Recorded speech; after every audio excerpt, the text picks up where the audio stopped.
এই মশলার ভিতরে দিয়ে বেশি সময় রাখা যাবে না, নাড়াচাড়া করা যাবে না। মাখাতে যত সময় লাগে ততটুকু সময়।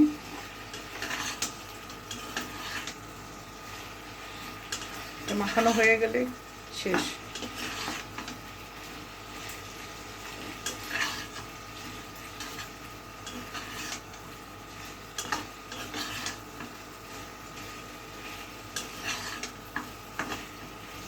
হয়ে গেল আমার চিকেন ফ্রাই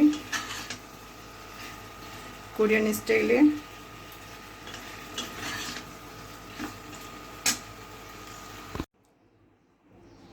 আসসালামু আলাইকুম। আজকে আমি চিকেন ফ্রাই করব। তো তার জন্য হচ্ছে আদা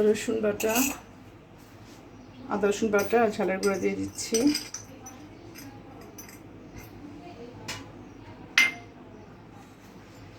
একটা ডিম, ময়দা হাফ কাপ আর কর্নফ্লাওয়ার,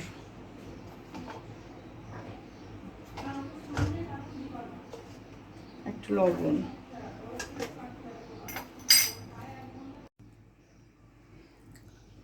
এটা এখন মাখায় রাখবো।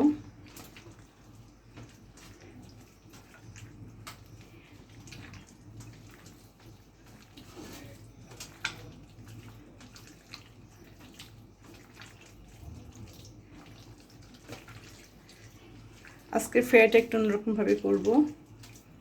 এটা হচ্ছে কিছুটা কোরিয়ান স্টাইলে। এটা ভাজতে হবে 2 বার করে। তো আমি মাখাই রেস্টে রাখবো আধা ঘন্টার মতো, তারপরে ভাজতে আসবো।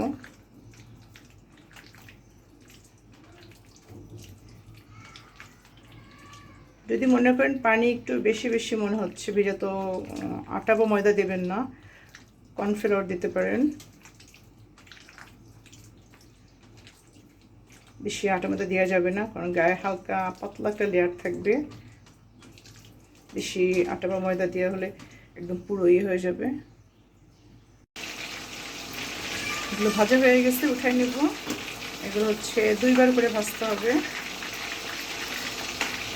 এটা ঠান্ডা হতে দেবো, তারপরে আরেকবার ভাজবো।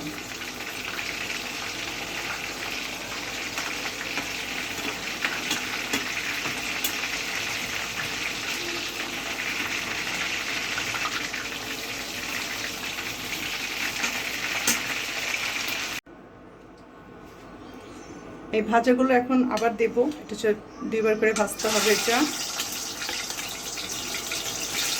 আমি যে প্রথমে জিয়াটা দেখাতে পারিনি, 2 বার করে ভেজে নিতে হবে। একবার প্রথমে ভেজে রেস্টে রাখছিলাম।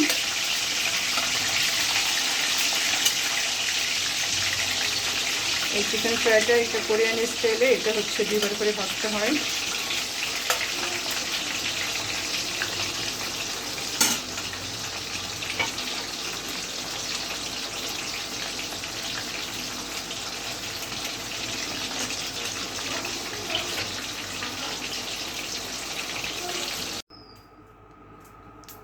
এই চিকেনটার জন্য আমি এখন একটা মশলা করব।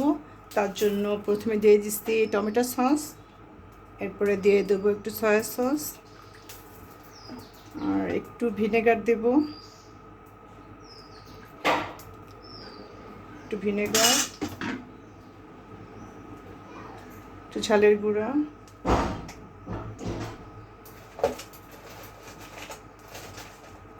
আর একটু চিনি।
এই মশলার ভিতরে দিয়ে বেশি সময় রাখা যাবে না, নাড়াচাড়া করা যাবে না।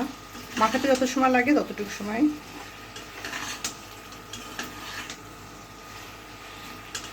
মাখানো হয়ে গেলে শেষ।